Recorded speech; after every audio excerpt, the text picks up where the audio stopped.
Good to have you with us here on Market Day Report. I'm Tammi Arender. A new Canadian report shows the rate of farmland value growth is slowing. Lyndsey Smith with Real Ag Radio joins us now with all the details.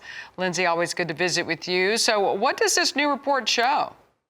Right. So thanks so much, Tammi. This is from Farm Credit Canada. They do semi-annual and annual reports. So this is our 2024 final numbers. And the report shows that in 2024, farmland values on average still did show a 9.3% increase in value, which, let's face it, that's a decent number, but it is behind the 2023 number that was 11.5. So it does show that while farmland values are increasing, the rate of that increase has slowed.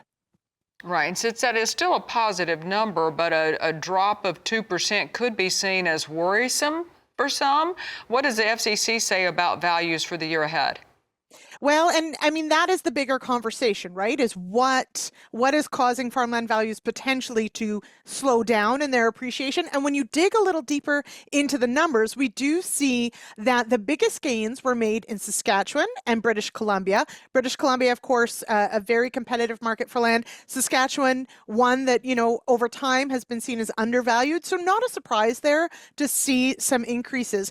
But when you dig in, you also see some sort of troublesome numbers. Ontario only saw a 3.1% increase in land value, and PEI was essentially flat at 1.4, and several other provinces were in that sort of single-digit low, around that 5% mark. So, what does it tell you? Realistically, last year we definitely were grappling with higher interest rates, for sure, and lower commodity prices.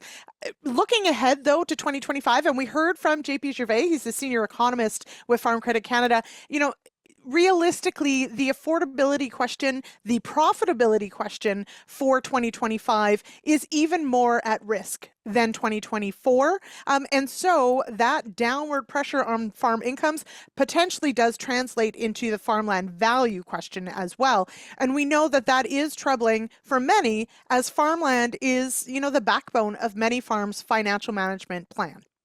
Certainly is. Always good to keep an eye on that. That's Lyndsey Smith with Real Ag Radio. Appreciate your time today.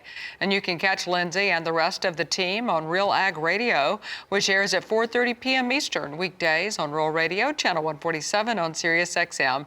And we will talk to them again tomorrow on Market Day Report.